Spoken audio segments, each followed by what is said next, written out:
রাজ্যের 15 জন আইপিএস কে নিয়ে কড়া পদক্ষেপ নির্বাচন কমিশনের। রাজ্যের 15 জন আইপিএস কে পুলিশ পর্যবেক্ষক করে পাঠানো হচ্ছে ভিন রাজ্যে।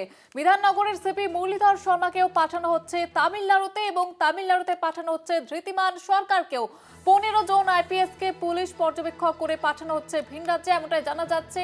বিধাননগরের সিপি মুরলীধর শর্মাকে পাঠানো হচ্ছে তামিলনাড়ুতে। রাজ্যের 15 জন আইপিএস কে অন্য রাজ্যে পাঠাচ্ছে কমিশন। তামিলনাড়ুতেও বিধানসভা নির্বাচন রয়েছে এবং তার আগে এই যে বদলি, রাজ্যের 15 জন আইপিএস কে নিয়ে কড়া পদক্ষেপ নির্বাচন কমিশনের। এই নিয়ে বিস্তারিতভাবে জানবো, আমাদের সঙ্গে টেলিফোন লাইনে রয়েছেন আমাদের প্রতিনিধি রিয়া মাঝি।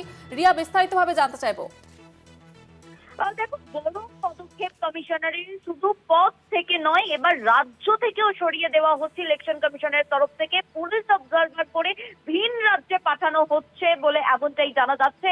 যে লিস্ট ইতিমধ্যেই পাওয়া গিয়েছে, তোমাকে জানিয়ে রাখবো যে 15 জন আইপিএস এর নাম পাওয়া গিয়েছে, যেখানে অলোক রাজরিয়া আইপিএস, আকাশ মাগারিয়া, আমানদীপ, অভিজিৎ ব্যানার্জি, ভাস্কর মুখার্জি, সি সুধাকর। কয়েকদিন আগেই তিনি সিপি শিলিগুড়ি ছিলেন, তাকে চেঞ্জ করে সেখানে ওয়াকার রাজাকে নিয়ে যাওয়া হয়েছিল। সেই ওয়াকার রাজা মুরলীধর শর্মা, ইন্দিরা মুখার্জি, প্রবীণ কুমার ত্রিপাঠী, প্রিয়ব্রত রয়, সন্দীপ কারার, রশিদ মুনির খান, শাহেদ ওয়াকার রাজা, প্রত্যেকে 15 জন আইপিএস কে পাঠানো হচ্ছে ভিন রাজ্যে পুলিশ অবজারভার করে বলে এমনটাই কিন্তু খবর পাওয়া যাচ্ছে। অত্যন্ত গুরুত্বপূর্ণ।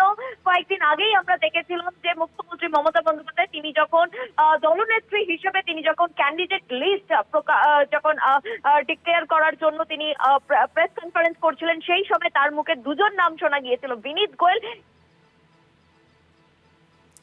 হ্যাঁ রিয়া, শোনা যাচ্ছে যেমনটা বলছিলে তুমি। রিয়া, শোনা যাচ্ছে? যান্ত্রিক ত্রুটির জন্য যোগাযোগ বিচ্ছিন্ন হয়ে গেছে। আমাদের প্রতিনিধি রিয়া মাঝি ছিলেন আমাদের সঙ্গে টেলিফোন লাইনে। যেমনটা আপনাদের জানাচ্ছিলাম, রাজ্যের 15 জন আইপিএস কে নিয়ে এবার কড়া পদক্ষেপ নেওয়া হয়েছে নির্বাচন কমিশনের তরফ থেকে। রাজ্যের 15 জন আইপিএস কে পুলিশ পর্যবেক্ষক করে পাঠানো হচ্ছে ভিন রাজ্যে। বিধাননগরের সিপি মুরলীধর শর্মাকেও পাঠানো হচ্ছে তামিলনাড়ুতে। অন্যদিকে তামিলনাড়ুতে পাঠানো হচ্ছে ধৃতিমান সরকারকেও, ওয়াকার রাজাকেও তামিলনাড়ু পাঠাচ্ছে নির্বাচন কমিশন। এখনো পর্যন্ত এমনটাই জানা যাচ্ছে। এছাড়াও 15 জন আইপিএস কে পাঠানো হচ্ছে ভিন রাজ্যে। তামিলনাড়ুতেও বিধানসভা নির্বাচন রয়েছে 23শে এপ্রিল এবং সেখানে পুলিশ পর্যবেক্ষক করে পাঠাচ্ছে নির্বাচন কমিশন। এবার রাজ্য থেকেও সরানো হচ্ছে আইপিএস অফিসারদের। আপনাদের জানিয়ে রাখবো, বিধানসভা নির্বাচনের নির্ঘণ্ট প্রকাশের পরেই রাজ্যের প্রশাসনিক স্তরে রদবদল শুরু হয়েছিল এবং এবার আইপিএসদের ভিন রাজ্যে পাঠাচ্ছে নির্বাচন কমিশন। রাজ্যের 15 জন আইপিএস কে নিয়ে এবার কড়া পদক্ষেপ করল নির্বাচন কমিশন। তামিলনাড়ুতে পাঠানো হচ্ছে তাদের পুলিশ পর্যবেক্ষক করে। বিধাননগরের সিপি মুরলীধর শর্মাকেও পাঠানো হচ্ছে তামিলনাড়ুতে। তামিলনাড়ুতে পাঠানো হচ্ছে ধৃতিমান সরকারকেও, ওয়াকার রাজাকেও তামিলনাড়ু পাঠাচ্ছে নির্বাচন কমিশন।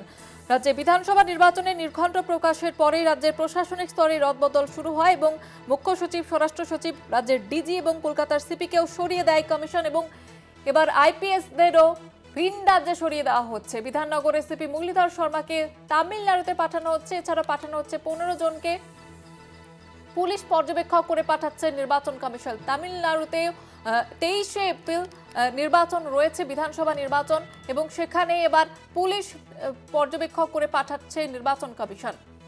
আপনাদের যেমনটা জানাচ্ছিলাম যে রাজ্যের 15 জন আইপিএস কে নিয়ে কড়া পদক্ষেপ নিল নির্বাচন কমিশন। রাজ্যের 15 জন আইপিএস কে পুলিশ পর্যবেক্ষক করে পাঠানো হচ্ছে ভিন রাজ্যে। তামিলনাড়ু পাঠানো হচ্ছে বিধাননগরের সিপি মুরলীধর শর্মাকেও।